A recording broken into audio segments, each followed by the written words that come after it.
The grand trading hall of Aura 7 carried the strange scent of burnt copper mixed with fresh rain. The Zyrai considered it comforting. Almost every visitor considered it unsettling. For reasons no one outside their species fully understood, the Zyrai insisted on recreating weather inside their stations. Artificial breezes drifted through the vast marketplace.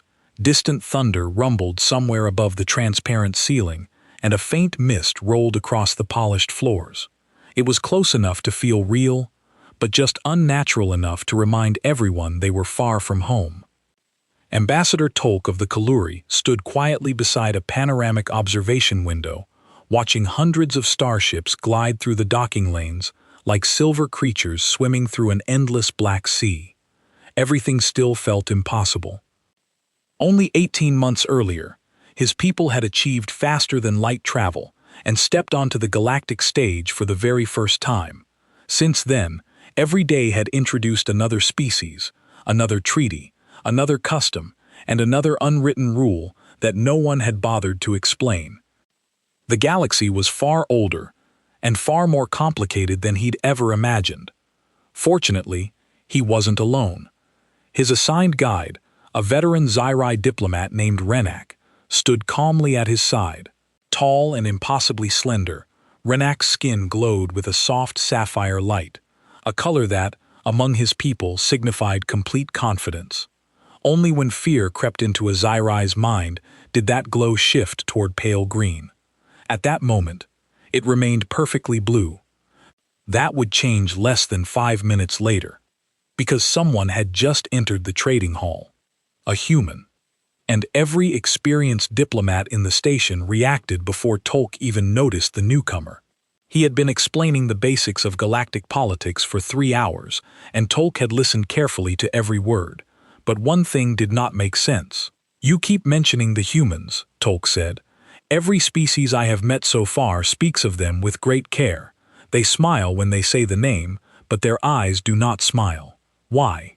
Renak's glow flickered just for a moment. Then it returned to blue. "The humans are wonderful partners," he said smoothly. "They are creative, generous, and deeply curious. They make excellent allies." "That is not what I asked." Renee looked at him for a long time. Then he walked to the window and stood beside the Kalmari ambassador staring out at the stars. "How much do you know about the Drari?" Rennek asked. "Very little. I know they are part of the Galactic Concord. I know they are reptilian. I know they seem very polite." "They are polite now," Rennek said quietly. "They were not always polite." He turned to face Tolk. His skin had shifted to a color Tol had not seen before. Somewhere between gray and deep violet. It looked like fear. "Sit down," Renak said. "I am going to tell you a story, and when I am finished, you will understand why every species in this galaxy follows one simple rule." "Tolig said," Renak began. 300 years ago, the humans were still considered young. They had been part of the galactic community for only a century, and most species saw them as friendly but unimpressive. They were small, they were soft, they lived for less than 120 years, which the Zyrai considered barely enough time to learn how to think properly. But the humans did not seem to mind. They built trade routes. They opened cultural exchanges. They sent their doctors to heal alien plagues and their engineers to fix broken stations. They smiled constantly, which unsettled many species. And they had a strange habit of forming emotional bonds with anything that moved and several things that did not. They were by all measures harmless. The Draknari Dominion thought so too. The Dominion was a military empire that controlled 12 star systems. Their society was built on strength. They believed that power was the only language the universe truly understood, and they had spent centuries proving it. They raided border colonies, they destroyed merchant ships, they crushed smaller species under their claws, and dared the galaxy to stop them. The Galactic Concord complained. The Concord passed resolutions. The Concord expressed deep concern. The Drari ignored all of it. And then in the year 2387 by the human calendar, they made a mistake. The colony ship Bright Horizon was carrying 2,000 human civilians to a new settlement near the edge of explored space. Families, scientists, teachers, children. It was not a military vessel. It carried no weapons. It broadcast a universal peace signal on all frequencies, as human ships always did. It entered a region of space that the Drakari had recently claimed, a claim that no other species recognized, but that the Dominion enforced with patrol fleets. A Drari war squadron intercepted the bright horizon 6 hours into the disputed zone. The colony ship's captain, a woman named Adis Mensa, immediately hailed them and offered to change course. She was polite. She was calm. She followed every protocol. The Drari commander ordered her to surrender the ship for inspection. Captain Mensa agreed without hesitation. She opened the airlocks. She powered down the engines. She told her passengers to remain calm. The Drari boarded the ship. What happened next was not an inspection. The distress signal reached the nearest human vessel 14 hours later. It was the UN's Perseverance, a small exploration frigate under the command of Captain Ara Voss. Ara was 43 years old. She had short dark hair, steady hands, and a reputation for being the most patient officer in the fleet. She had once spent 11 months negotiating a trade dispute with the Thessari without raising her voice a single time. Her crew respected her. Her enemies underestimated her.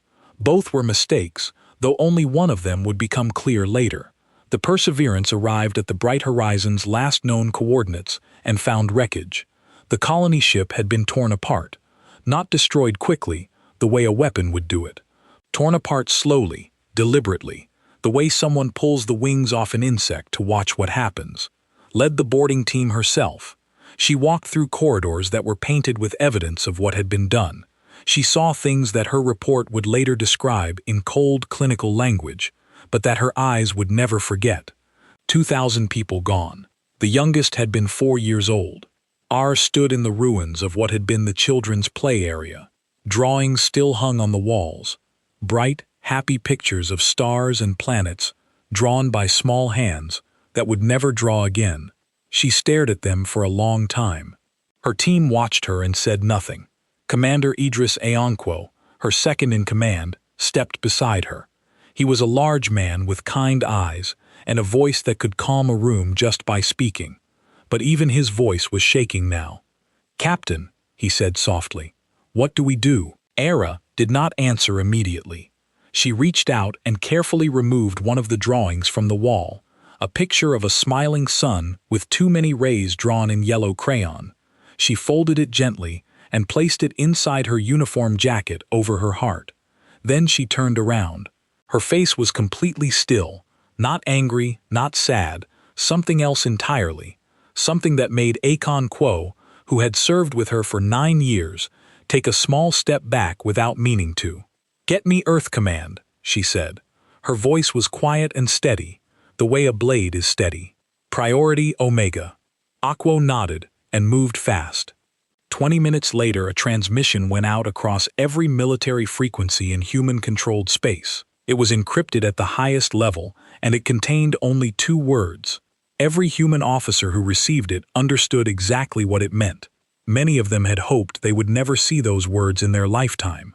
The message read, "Threshold broken. Across 1,000 ships and 100 stations, men and women stopped what they were doing.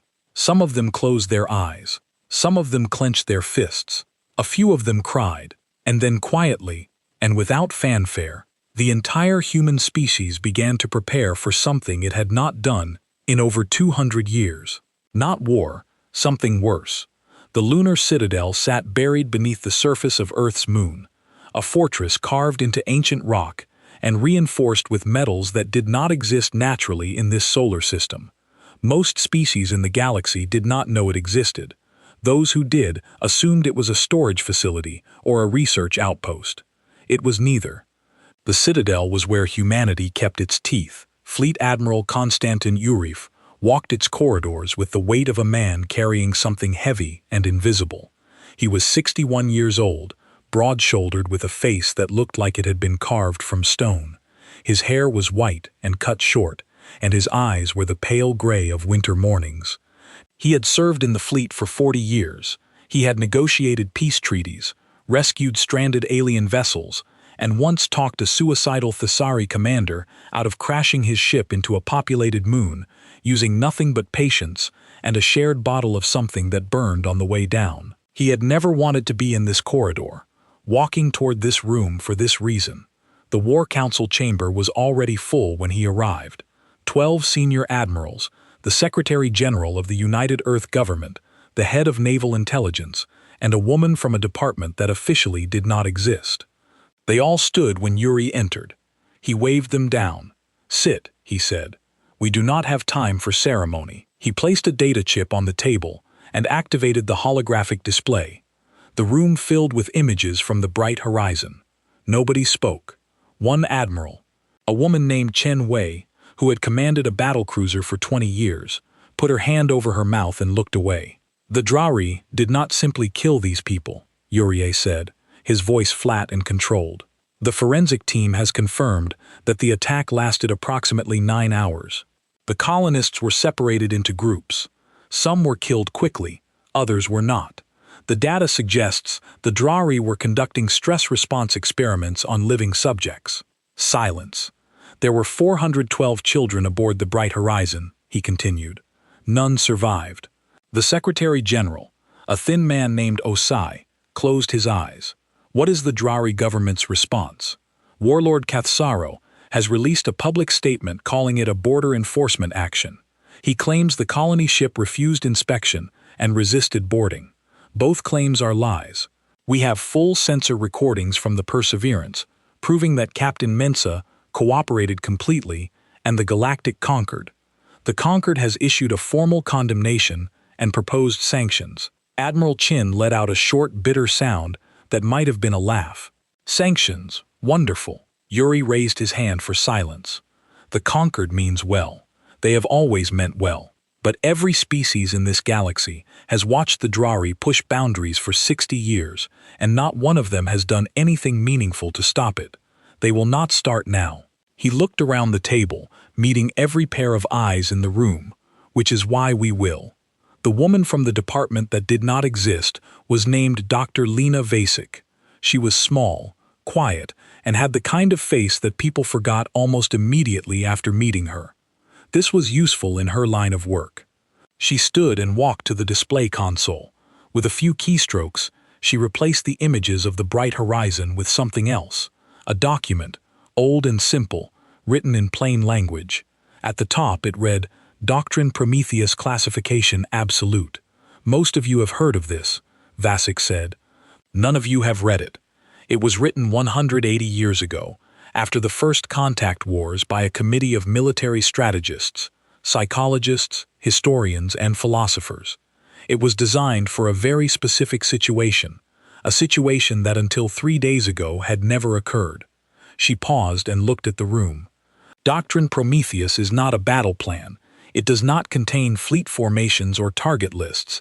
It is a framework, a set of principles for how humanity should respond when a hostile species demonstrates through its actions that it will never stop harming human beings voluntarily." Osai leaned forward. "What principles?" Vasek's voice was calm, almost academic. "The doctrine states that in such a scenario, the goal of human military action is not conquest, occupation, or destruction. The goal is to create a memory so clear, so permanent, and so deeply felt that no species in the galaxy will ever consider harming a human again. Not because they fear us, fear fades, but because they understand on a fundamental level that doing so is simply not worth it." The room was very quiet. "The doctrine requires 3 things," Vasek continued. "Overwhelming force, so that the outcome is never in doubt. Absolute precision, so that only those responsible suffer the consequences, and deliberate restraint, so that the galaxy sees not what we are capable of destroying, but what we choose to spare." Admiral Chin spoke slowly. "You are saying we must be terrifying and merciful at the same time." "Yes," Vasek said, "that is exactly what I am saying. Over the next 72 hours, humanity moved with a speed and coordination that stunned the galactic intelligence community. Every shipyard in human space activated emergency production protocols. Reserve fleets were called up from deep storage.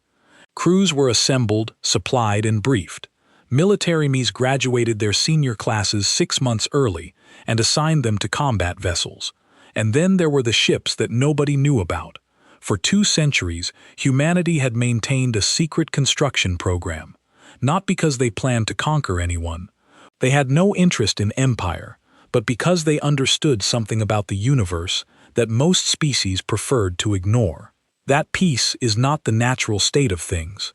Peace is something you build, maintain, and protect. And sometimes protecting it requires tools that you hope you never have to use.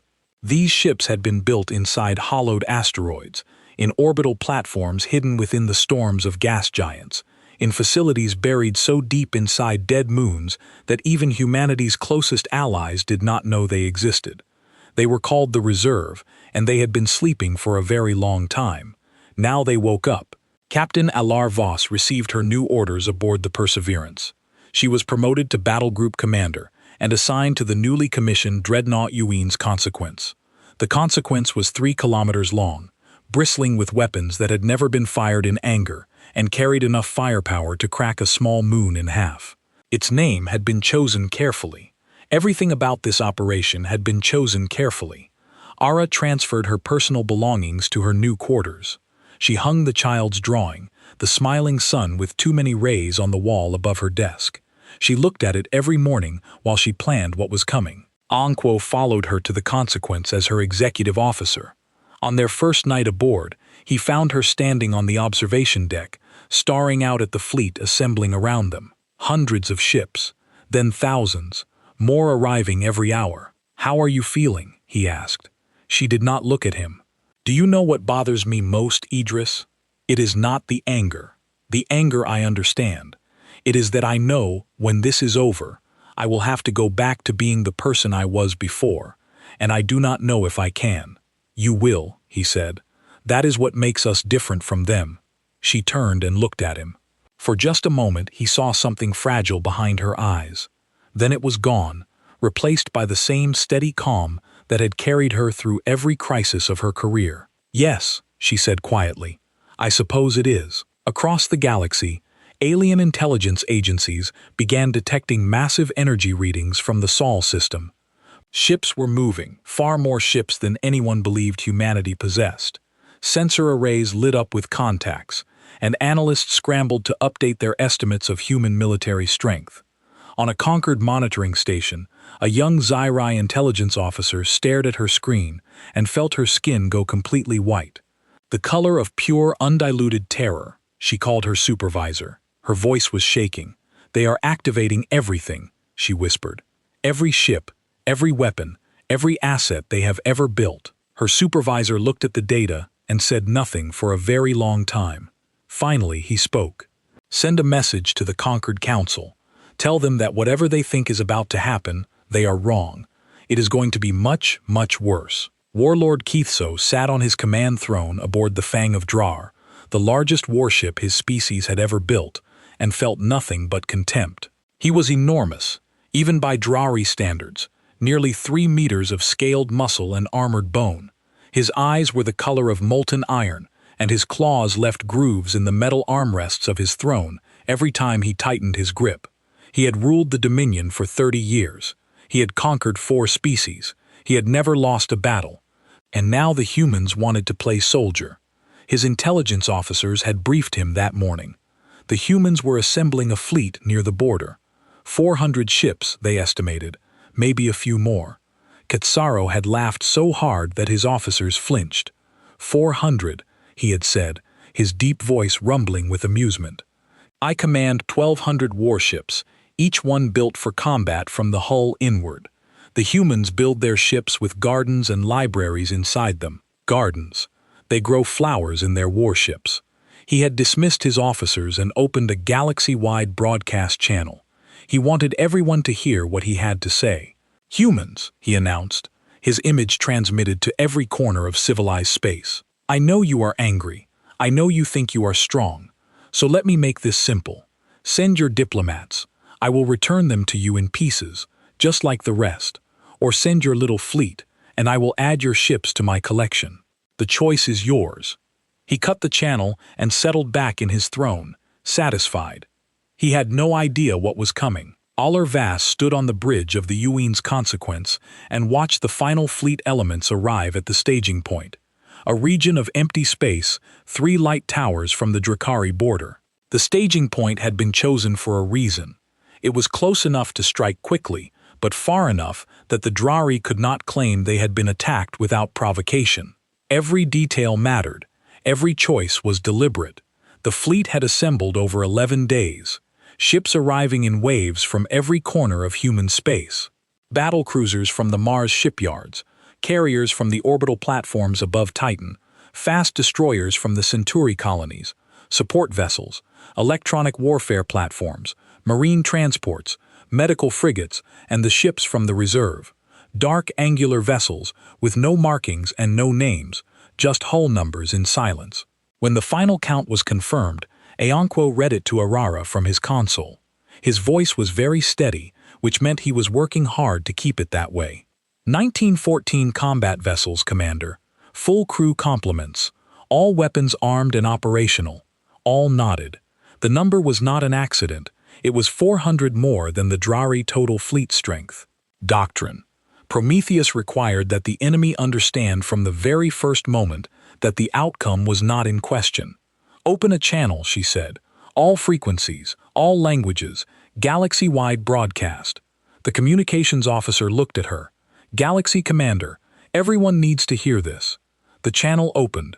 A small light on her console turned green, and Ara knew that every ship, station, and communications relay in the galaxy was now listening. She did not give a speech. She did not make threats.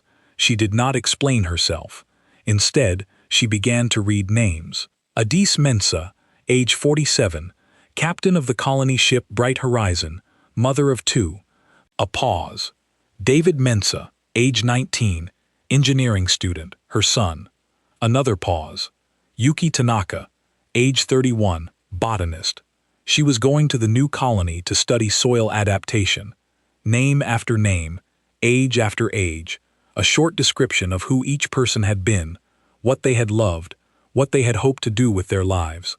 She read them all, every single one of the 2,000 people who had died aboard the Bright Horizon. She spoke each name clearly, with the same calm and careful attention, as if she were introducing them at a gathering, and wanted to make sure nobody was forgotten. It took 4 hours and 23 minutes. The galaxy listened. On trading stations and colony worlds, on warships and passenger liners, beings of every species stopped what they were doing and listened. Some did not understand why. Some understood perfectly. On the Fang of Drar, Cathsaro listened too, at first with irritation, then with impatience. Then, as the hours passed and the names kept coming with something he had never felt before, a cold, creeping sensation at the base of his skull that his species had no word for because they had never needed one. It was the feeling of realizing that you have badly misunderstood something important. When the last name had been spoken, Aara sat in silence for 10 seconds. The galaxy held its breath. Then she spoke again. Warlord Cathsaro, you are listening. I know you are, because every being in this galaxy is listening right now. Her voice was calm, not angry, not cold, almost gentle, the way a doctor sounds when delivering news that cannot be taken back. You have 12 standard hours to surrender every individual involved in the attack on the Bright Horizon, every officer who gave orders, every soldier who carried them out, every commander who knew and did nothing. You will deliver them to the border for trial by an independent galactic tribunal. She paused. If you do this, we will withdraw. We will pursue justice through law, and when it is finished, we will offer your people the same friendship and partnership we offer everyone. This is not a trick. We do not lie. Ask anyone. Another pause longer this time. If you do not do this, then in 12 hours we will come. And I need you to understand something very clearly, Warlord. We will not negotiate after that. We will not make demands. We will not conquer your worlds or take your resources. We have no interest in those things. Her voice dropped slightly, just enough that every listener in the galaxy leaned closer to hear. We will simply teach the galaxy a lesson, and you will be the lesson. The channel closed. On the Fang of Dragar, Catharo stood from his throne and roared with fury. He smashed his console with one clawed fist, shattering the screen. His officers scrambled back in terror. 1,200 ships, he bellowed. We outnumber. We, his intelligence chief, stepped forward, trembling. Warlord, we have updated our sensor data. The human fleet is not 400 ships. What? It is 1,900. We do not know where they came from. We did not know they existed. Catharo stared at him. For one brief moment, something flickered behind his iron eyes. Doubt, perhaps, or the beginning of fear. Then it was gone, buried under decades of pride and the absolute certainty that strength was all that mattered. It changes nothing, he growled. We are Drakari. We were born for war. These soft creatures grow flowers on their ships. They read names and think it is a weapon. Let them come. He ordered every fleet to defensive positions. He reinforced the border. He armed every station. And he waited. 12 hours passed. On the bridge of the Consequence, a countdown timer reached 0. Ara watched it tick down in silence, standing at the center of her bridge with her hands clasped behind her back. Around her, the bridge crew worked at their stations. Nobody spoke. The timer hit 0. Ar closed her eyes. She took one breath. In that breath was everything.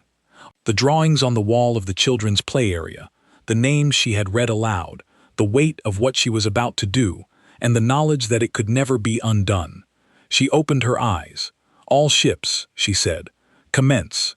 1914 human warships jumped to faster than light speed in perfect unison. The flash of their departure lit up the empty staging area like a second sun, and then they were gone. The galaxy watched, and on a conquered observation platform, Renak, younger than just a junior analyst, turned to his colleague and said something that would stay with him for the rest of his life. May the stars have mercy on the Drakari, because the humans will not. The first thing the Drari lost was their voice. 90 seconds after the human fleet arrived, every communication relay, satellite, and signal array in all 12 Drari star systems went dark. Not destroyed, disabled. Human electronic warfare ships had deployed technology that most galactic analysts did not even know was possible. Targeted pulse bursts that burned out transmitter circuits without damaging anything else.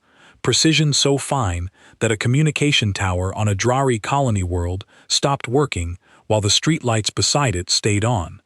In 90 seconds, the Drari Dominion went from a connected empire to 12 isolated worlds that could not speak to each other. Keithso stood on the bridge of the Fang of Drar and screamed orders that nobody beyond his own ship could hear. His fleet captains spread across 12 systems suddenly found themselves alone. No orders coming in. No intelligence updates, no coordination. They did not even know the full scope of what was happening. The humans called it synchronized denial. Every military target in the Dominion had been mapped months in advance, some suspected years in advance, by intelligence assets that the Drari had never detected.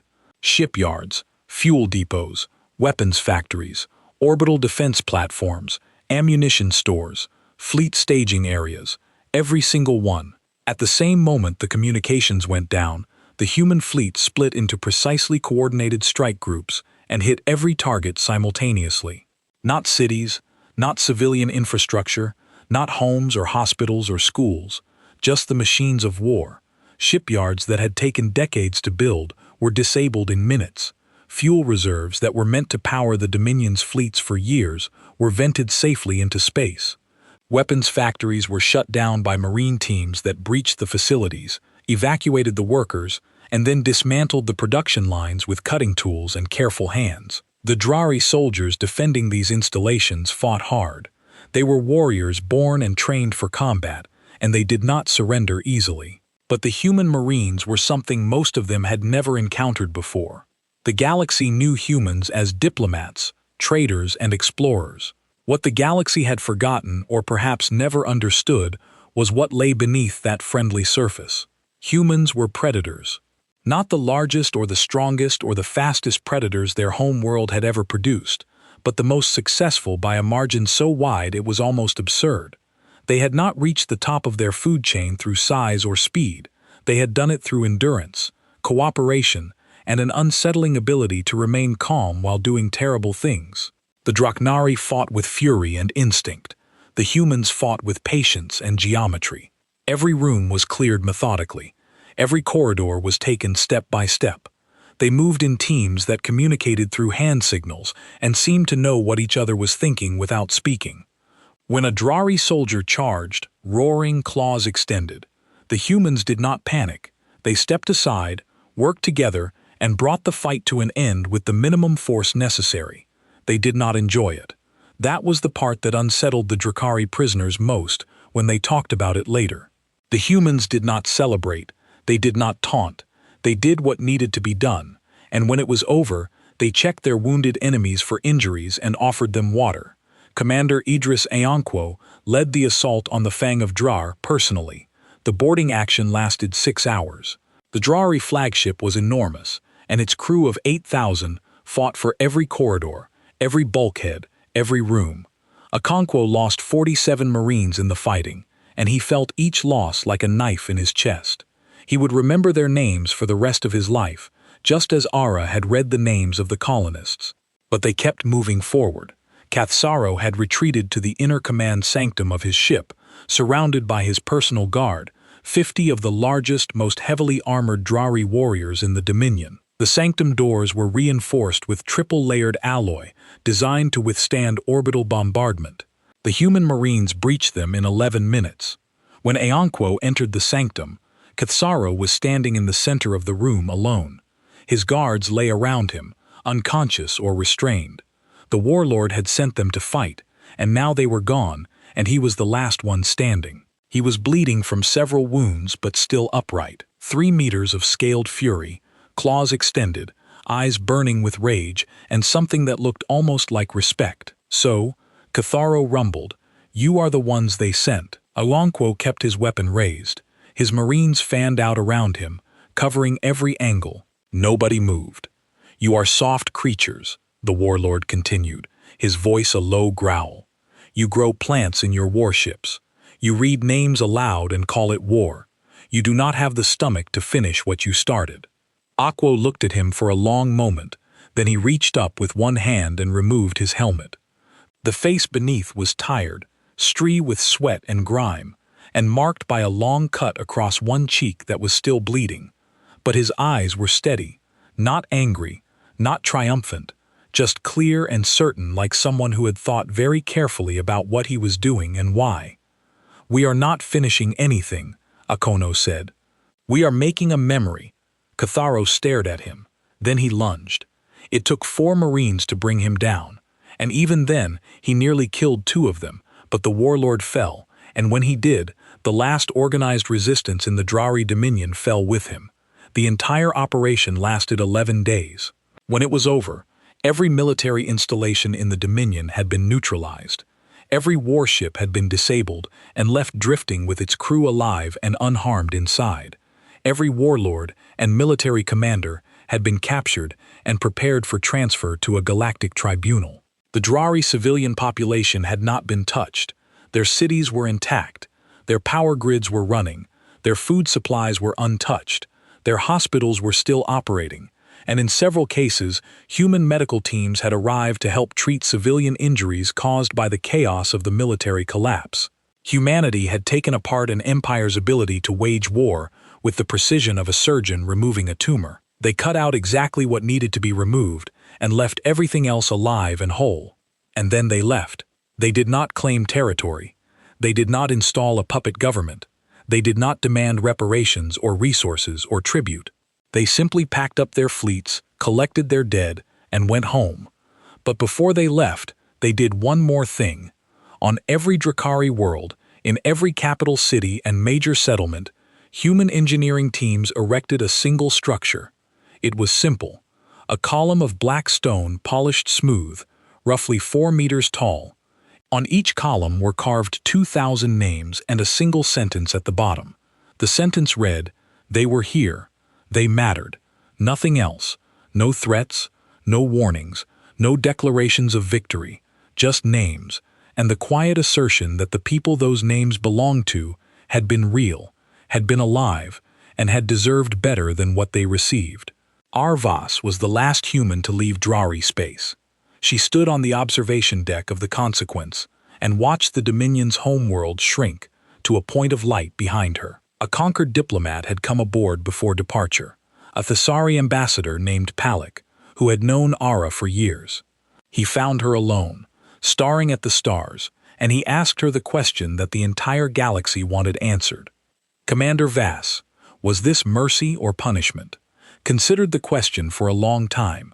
She thought about the drawings on the wall. She thought about She thought about the 11 days of precise, controlled, devastating action that she had directed, and about the 47 Marines who had died under her command, and about the Drari civilians who were alive tonight because she had ordered her forces to protect them, even while dismantling their government's ability to harm anyone ever again. She looked at Palak. "Yes," she said. Then she walked away and returned to her quarters, where a child's drawing of a smiling sun hung on the wall. She sat in front of it for a long time alone in the silence of her ship, and allowed herself to feel everything she had held back for 11 days. Nobody saw her cry, but Aunquo, passing her door an hour later, heard the sound of someone grieving.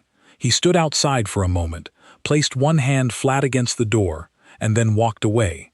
Some things did not need words. Rennick stopped talking. The trading hall on Station or 7 was quiet.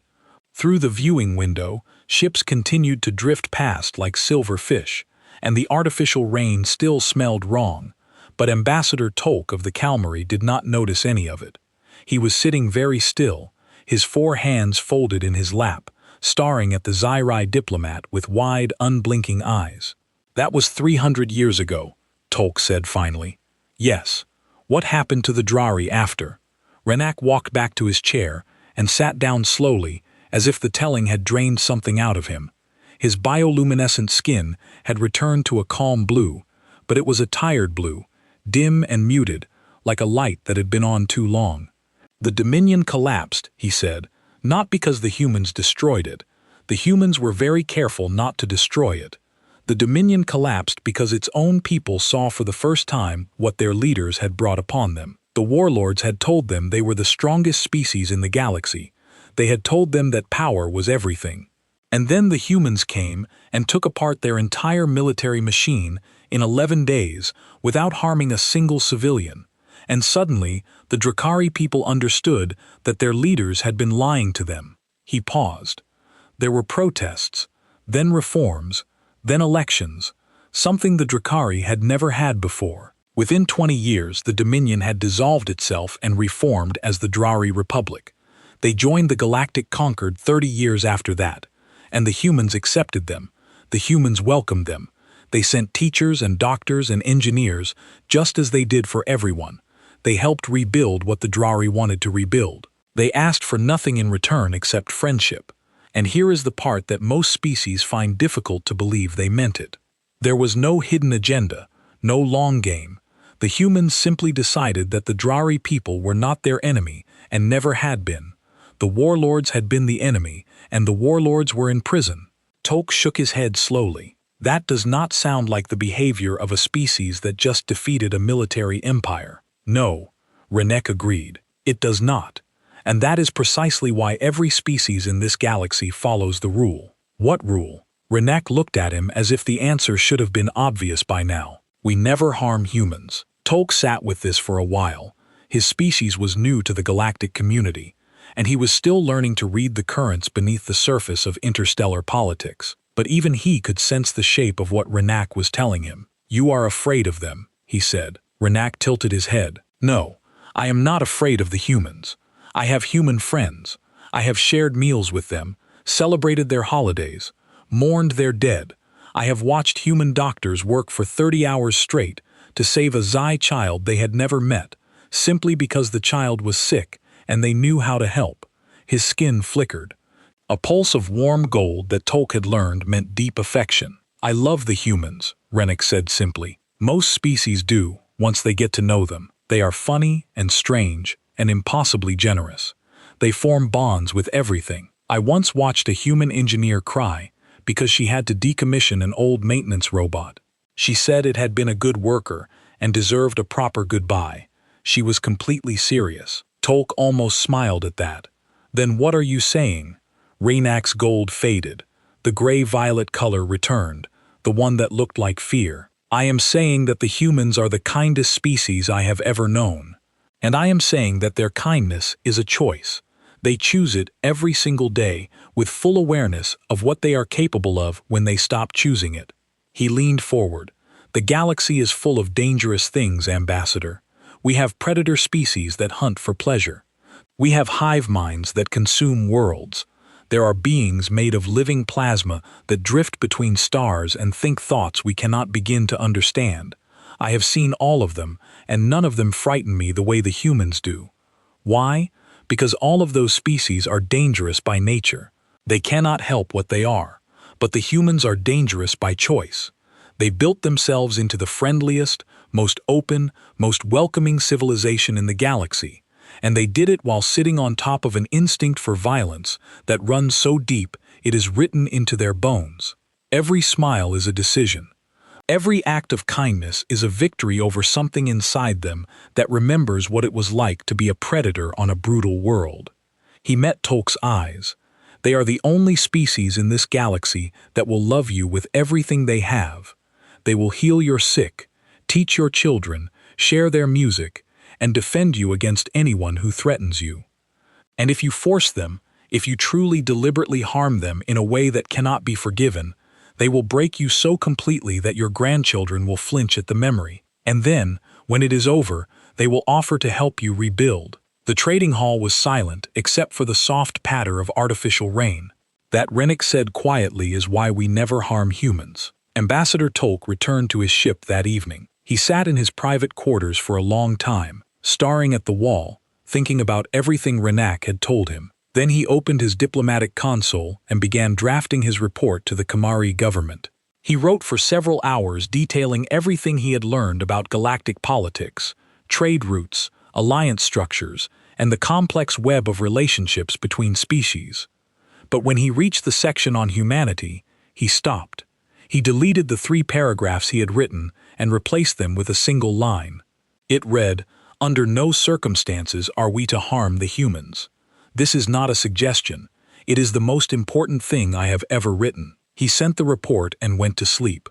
3 weeks later, a human trade envoy arrived at the Kamri homeworld. Her name was Suki Unkwo. She was 34 years old, bright-eyed and energetic with dark skin, a quick laugh, and her grandfather's kind eyes. She carried crates of cultural exchange materials, books, music, seeds from Earth's gardens, and a collection of children's drawings that human students had made as gifts for the Kamari children. The drawings were bright and messy, full of stars and planets and smiling figures with too many arms, because the children had been told that Kaluri had 4 hands and thought that was wonderful. She had no idea that her grandfather had once stood on the bridge of an alien flagship with blood on his face and spoken the words that an entire galaxy still remembered. She had no idea that the Kalmari government had been debating her arrival for weeks, or that Ambassador Tolk had personally insisted that she be welcomed with the highest honors their culture could offer. All she knew was that the Kalmari were a newly contacted species and that they seemed remarkably eager to be friends with humanity. They had rolled out something that appeared to be a red carpet, though it was orange, because that was the closest color they had, and their welcoming committee was so large it spilled out of the landing area and into the streets of their capital city. Suki stepped off her shuttle, looked at the crowd, and grinned. "Hello," she said in carefully practiced Kalmari. "I brought presents." The crowd erupted with joy. Children rushed forward. Diplomats beamed. Ambassador Tolk watched from the back of the gathering. And when Suki knelt down to hand a Kalmari child a drawing of a smiling sun with too many rays, a copy of a picture that had hung on a wall 300 years ago and a million light-years away, he felt something catch in his chest. She was so warm, so open, so completely radiantly human. And behind her smile, behind her laughter and her bright eyes, there was something ancient and patient and vast, something that had learned long ago that the best way to protect the ones you love is to be so good and so kind that the universe itself thinks twice before giving you a reason to stop. Tolk watched the human woman play with the children, and he understood finally what Ren had been trying to tell him. The humans were not dangerous because of what they could do. They were dangerous because of how hard they tried not to do it. And as long as the galaxy remembered that, as long as every species looked at the black stone columns on a dozen Drari worlds and read the names carved into them and understood what those names represented, then the rule would hold. Nobody would harm the humans, and the humans would keep choosing to be kind, and the galaxy would be better for it.